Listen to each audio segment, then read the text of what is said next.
obsidian, a circle of silent judgment perched high above the stars of the core world Zereth Prime. Light filtered from overhead rings, casting long, ceremonial shadows across polished floors where a single figure stood at the center, a relic among kings. Koranja, former general of the Dravari coalition, bore his scars like armor. His right tusk was split in half, the stump capped in war steel. One eye gleamed silver from an artificial implant. When he spoke, the chamber hushed. "I served in the Skova campaign," he began, voice rough like sand over stone. "We outnumbered the Terrans 15-1. Our ships were faster, our weapons stronger. We believed the battle would end before nightfall." He looked at High Strategos Veltendor, the youngest in the council, yet the most arrogant. "It did. But not in our favor." Whispers flickered through the room. Velton sneered, reclining in his high-backed throne. "You mistake coincidence for conquest, General," he said, voice like oiled steel. "Primitive worlds have always flailed when they find stars. Earth is no different." Koran stepped forward, unafraid. "They are not flailing. They are watching. Learning. Waiting. They're soldiers." He paused, jaw tightening. "They do not fight for empire or honor. They fight because they've been doing it for millennia. On their world, war never ended. They were forged in it." Velton waved his hand. "Enough. We will not be lectured by a failed commander terrified of jungle raiders." "I lost 12,000 soldiers in 6 hours," Koran said quietly. "One Terran recon unit did that. One." The chamber fell silent again. Velton rose, walking toward the center, robes sweeping the floor like storm clouds. "We have received reports of a Terran outpost on Threxus 4. A small frontier station. No fleet. No defense grid. The perfect opportunity to remind them who holds the stars. And when they bury your fleets under ash and silence?" Koran rasped. "They will not," Velton replied, and turned his back. Koran watched him go, a deep unease simmering beneath his worn hide. He had seen what was coming. And now, it would come again. On the edge of known space, the planet Threxus 4 spun slowly beneath twin suns. Humid green, and thick with wild atmosphere, it looked like nothing important. But it was. From a ridgeline bunker buried beneath thick vines and reinforced rock, Captain Elara Miles watched the clouds.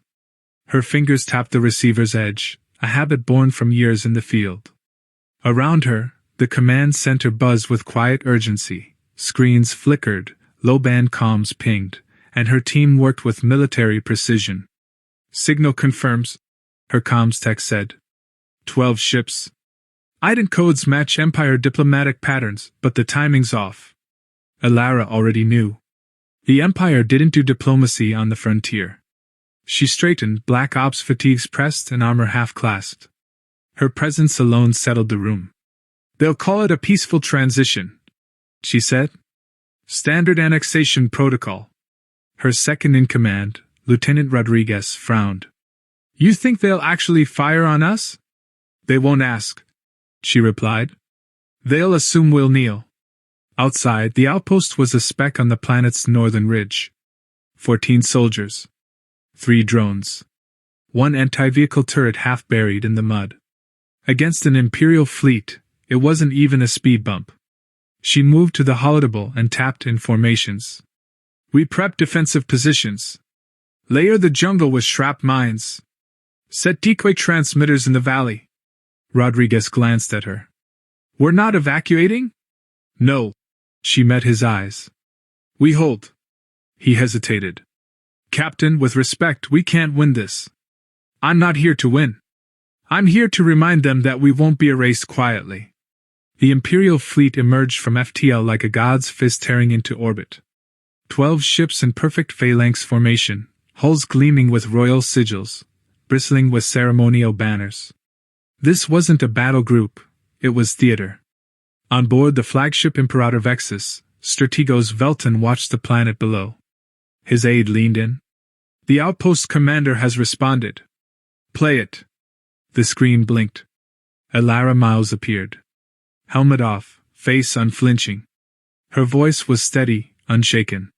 "You are violating Terran expansion space under false diplomatic pretense. Withdraw your fleet or prepare for resistance." Velton smiled, amused. "Resistance? She's bluffing," his aide said. "No. She's daring us." Velton turned to his tactical officers. "Prepare a strike force. 500 troops. Shock deployment. Make it clean. Send a transmission before impact. Give them a chance to surrender. We'll do this by the book." He tapped the console. "Let the galaxy see the Empire's mercy."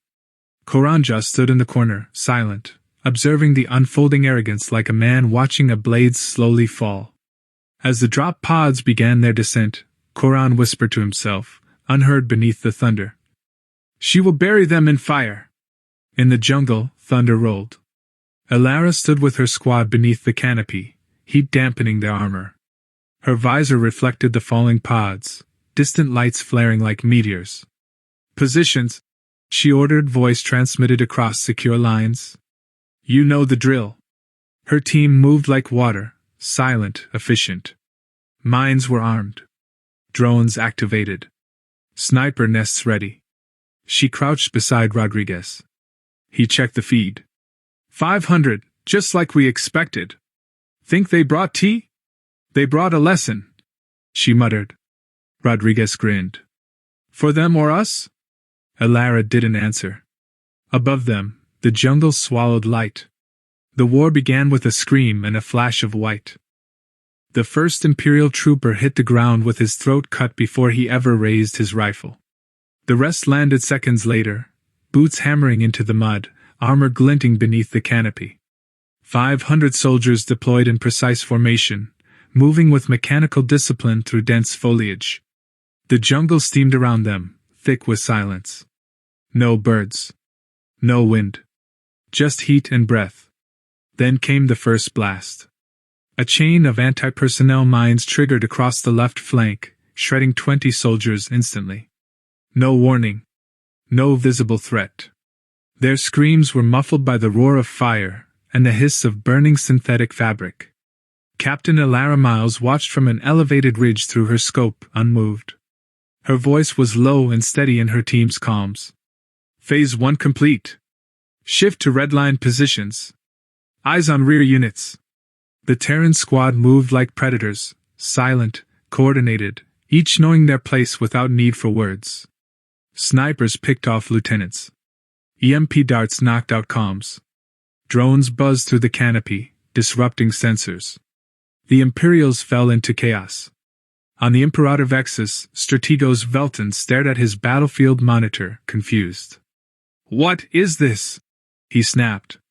"Why aren't they advancing?" His aide looked pale. "Sir, they're splitting. Command structures collapsing. Squad leaders aren't responding." Velton leaned forward. "We sent 500 troops. Against 14. Koranja, standing behind him, said nothing. Just watched as the feed flickered with static, then cut entirely. Down below, the jungle burned.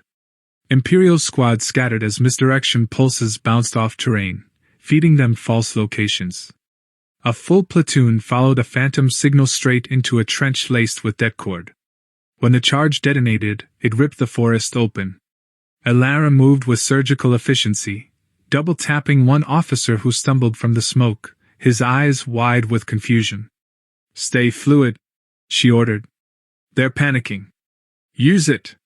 Rodriguez chuckled over the comm. "This is starting to feel unfair." "It should." They pushed hard into the rear flanks, dismantling forward command relays and severing supply nodes. What began as a standard engagement was now a rout. One Imperial squad tried to regroup near a small hilltop clearing. Their captain barked orders, rallying 20 survivors. Before he could finish, a shaped charge collapsed the earth beneath them, dropping the squad into a camouflage pit laced with stun grenades and thermal nets. Rodriguez pulled 2 unconscious troopers from the debris. "Captain, we've got prisoners. Secure them. Minimal injuries. We send a message." Inside the command tent back at the outpost, the 2 captured Imperials sat on their knees, wrists bound but otherwise untouched. Their armor was dented, visors cracked. Sweat rolled down their necks. One, a young officer barely into his second decade, stared at Alara with something between confusion and awe. "You could have killed us," he said quietly. Alara leaned in. "We still might." He swallowed hard. "We're not interested in slaughter," she continued. "We gave you a chance. You ignored it. Now you bleed for it." The other trooper muttered. "You're monsters." Rodriguez, arms crossed, smirked. "You came to our world. You called it liberation." Alara turned to the camera drone hovering behind her. "Begin transmission," she said. The broadcast went live across open Imperial channels, something that shouldn't have been possible. But it was. Earth's cyber warfare teams embedded in Terran cruisers orbiting the system had seen to that. Alara stood before the outpost gates, blood streaked across her cheek, armor battered but whole. Behind her stood her squad, silent, proud, unyielding. "To the Empire," she said into the lens. "Consider this your only warning. We are not here to kneel. We are not here to vanish. We offered peace. You chose conquest." She stepped aside. The camera zoomed in on the two prisoners, alive, bandaged, sitting beneath shade with water and rations beside them. "This is what mercy looks like," she continued. "Don't confuse it for weakness." The feed ended. On board the Imperator Vexus, Velton's expression darkened. "How did they hijack our secure bands?" he barked. "They didn't," Koran replied, stepping forward. "They rewrote them." Velton turned, eyes blazing. "You're saying they hacked our entire comm grid?" "I'm saying they walked into your systems before you even knew they were coming." Velton slammed his fist against the console. "This is a terror tactic. They're few. It's all smoke and mirrors." "Is it?" Koran asked softly. "Your men die in the dark. Your networks crumble. And still, you think you lead." Velton's silence was answer enough. That night, the Empire tried a precision strike on the outposts from orbit. A single barrage, targeted through narrow coordinates. A final warning shot. But when the beams reached the surface, they hit nothing. Alara's team had already moved. The next morning, the jungle floor displayed a message in scorched metal fragments, spelled out for orbital view. "Miss US again." The psychological campaign escalated. Power outages plagued the Imperial field camps. Food storage failed. Medical stims spoiled prematurely. Command drones went rogue, flying in loops, blaring distorted Terran marching songs. All signs pointed to internal error, but each failure left a calling card. A sigil of Earth. No bodies were ever left behind. Only empty shells. Wreckage. Silence. Velton began rerouting ships. Pulling back from the surface. He didn't speak of retreat, but actions spoke louder than decrees. Still, he refused to fully withdraw. Not yet. At the edge of the system, beyond Threxus's gravitational shadow, the stars shimmered and bent.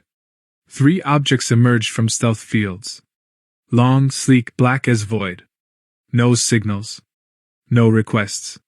No preamble. The Terran stealth cruisers had arrived. On the Imperator Vexus, alarms rang. "Unidentified vessels have exited stealth grid at Sector 8C. No known transponder signals. They are holding position." Velton stared at the tactical display. The ships were just sitting there. Silent. Watching. He hesitated. "Open hailing frequencies." Nothing. He tried again. Still nothing. Then, without a word, one cruiser fired. Not a barrage. Not a fleet-wide assault. Just a single, precise kinetic strike, like a spear thrown by a god. It lanced through the Empire's third-in-command ship, the Veritas Ark, and split it in half. No explosion. Just silence. And then the wreckage burned. In the Terran outpost, Alara received the confirmation ping from orbit. Rodriguez raised an eyebrow. "Did we just throw the first punch?" "No," Alara said. She turned toward the jungle. "We just raised the flag." The silence after the strike was louder than the destruction itself. Chunks of the Veritas Ark drifted in low orbit, hull twisted and venting a slow spiral of frozen debris. Inside the command bridge of the Imperator Vexus, Strategos Velton stood motionless, his gaze locked on the hollow display. Behind him, his officers spoke in hushed voices, struggling to make sense of it. No declaration. No warning. One Terran cruiser had ended a capital ship in a single blow, and then returned to silence. They didn't fire again, his aide said, barely above a whisper. They didn't need to, Koranja muttered. Velton's jaw clenched. He gave no orders. What could he say? The display didn't lie. The Veritas Ark was gone. Just like that. On the surface, Captain Elara Miles adjusted her visor as sunlight broke through the thinning jungle fog. Her squad was already moving, packing gear and repositioning into fallback points. She moved through them with quiet authority, her voice clipped, efficient. Commandos are inbound, Rodriguez reported, glancing up from his tablet. ETA 4 minutes. Drop point is 2.5 clicks east. They're not landing near the outpost. They don't need to, Elara replied. We're not the main act anymore. She paused, looking toward the sky where faint trails of re-entry shimmered. Today, she said, we show them what Earth truly sends to war. The Dreadhounds landed like thunder incarnate. 80 black-armored Terran commandos dropped into the jungle with zero fanfare. No banners. No chants. Just impact craters and a wave of kinetic displacement that shook the treetops. They moved instantly, no assembly, no delay, vanishing into the terrain as if they were born from it. Velton watched from orbit as his satellite feeds died one by one. They are spreading, his tactical officer said. Disappearing from sensors. Heat masking, signal scrambling. Koran didn't flinch. You're not facing a human army now. You're facing their wolves. Within 20 minutes, 3 Imperial camps had gone dark. Inside one, terrified survivors found only charred insignias and walls painted with Terran mottos. One read, "We do not conquer. We end threats."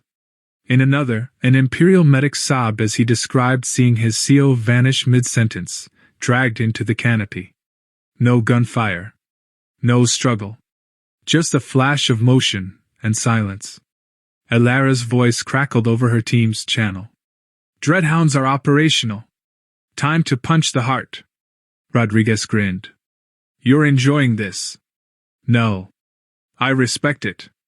That's different. She flicked her wrist, activating the updated field map.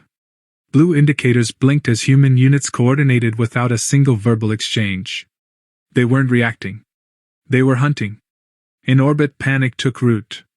Velton called for full planetary deployment. Dropships launched in desperate waves, attempting to flood the battlefield with mass. But no formation held. Every column met ambushes before they landed. Drop paths were altered mid-flight. Terran jammers fed them false coordinates, sending units straight into ravines or into each other's crossfire. The jungle became a maze of confusion and death. Koran watched with grim satisfaction. You thought overwhelming force would crush them, he said quietly. But they don't fight for ground. They fight for finality. Velton rounded on him.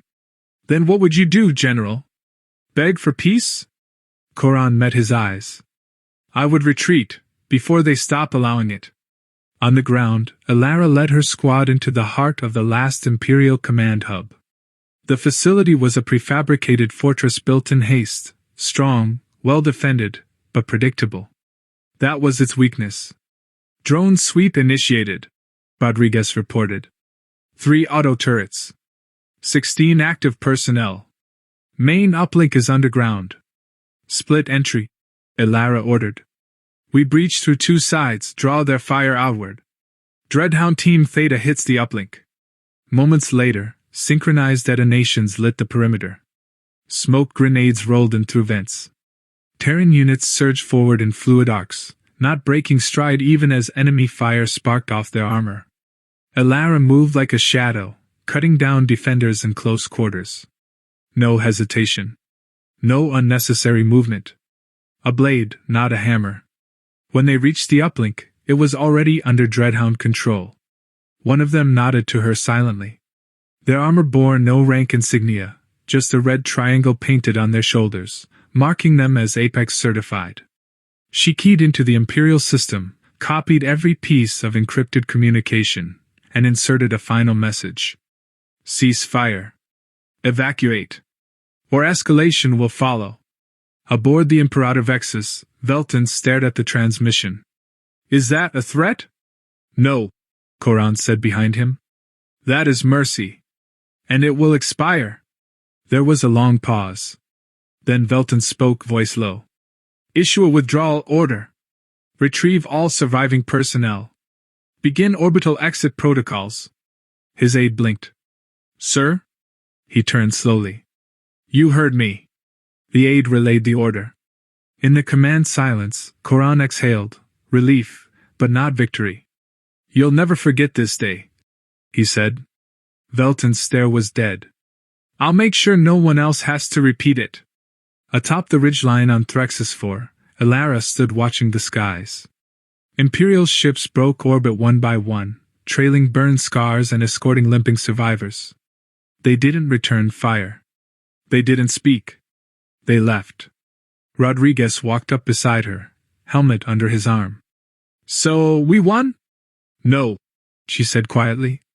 We reminded them who they're dealing with. He nodded slowly. Behind them, the jungle was already regrowing over the scorched ground. The squad was already setting up for redeployment. No celebration, just duty. Weeks later, in the marble chambers of a neutral interstellar council, alien diplomats whispered of what had happened.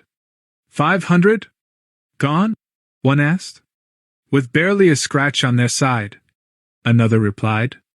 Why didn't the Empire retaliate? They learned. Finally. And the name Earth was no longer said with curiosity. It was said with caution. Back on Earth, Elara visited the Wall of Silence, a vast memorial carved with the names of Terran soldiers lost in silent conflicts. She found one Marathorn, Scova Ridge. Her fingers traced the letters. You'd have liked this one, she murmured. They thought we were still crawling. She placed a small coin at the base of the wall, a Dreadhound sigil engraved in steel, and walked away. In the depths of space, new fleets were forming. Not for war. Not yet. But Earth was watching now. And it never watched idly.